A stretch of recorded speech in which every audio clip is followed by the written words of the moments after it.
ఆంధ్రాల పంకపాటోల హయాంలా మందు మంచిగా లేదు.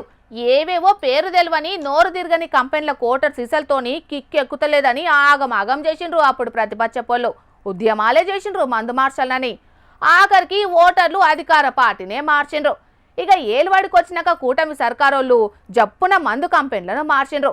అల్కగా అగ్వకు కొనుక్కొని కోటర్ ఎక్కువ గుద్దేటట్టు సరసమైన ధరలకు మందును తెచ్చిండ్రు. కానీ గీ మందు చేయంగా మందన్నలు మాటింటలేరు, కంట్రోల్ ఉంటలేరని గీ ఈడియోను తిప్పుకుంటా ఆంధ్ర ప్రతిపక్షపు లీడర్లు మస్తు గరాన్ని కొత్తున్నారు. మరి ఆ ఈడియోలో ఏమున్నదో చూద్దాం పాండ్రోలా. స్టడీ, ఇది నా బెడ్రూమ్, దీంట్లోకెందుకు అందరు వచ్చిపోతురు?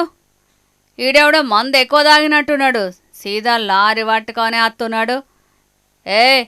కనబడతలేదా? My bedroom, this is my bedroom. Control control. నువ్వు వెనకమాలకు పోవాలంటే ఎడమ బాదుకెంచి పోవాలి, సరేనా?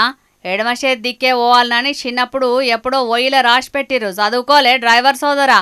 గీ లుంగన్నకి ఏడ పని లేదు, స్ట్రిక్ట్గా డ్యూటీ చేస్తా అంటే నడిమిట్లకొచ్చి డిస్టర్బ్ చేస్తాండు.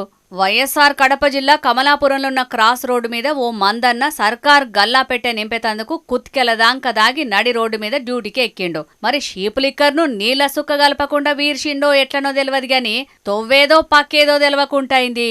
ఇక చుట్టుముట్టున్నోళ్ళు ఈడియో తీసి ఇంటర్నెట్లో ఎడితే ఇరుగ మరగ తిప్పుతాన్రు అటుపక్క ప్రతిపక్ష లీడర్లు. క్వాలిటీ లిక్కర్ ఎఫెక్ట్ అనుకుంటా అధికార పార్టీ లీడర్లను ఎడ్డియ్యబట్టిర్రు. ఏ మాటకా మాటనే గాని రాష్ట్రాలలో మద్యం మేనేజ్మెంట్ అధికారంలో ఉన్నోళ్లకు కత్తి మీద సాము లెక్కనే ఉన్నది పోర్రి. ధరలు పెంచితేనేమో జేబులు ఖాళీ చేస్తున్నారని గోస, దించితే ఎక్కువ తక్కువ దాగి తలకు పోసుకుంటున్నారని గోస. మొత్తానికైతే మందుబాబులతోటి సర్కార్ను నడిపేటోళ్లకు కత్తి మీద సామే పోన్రి.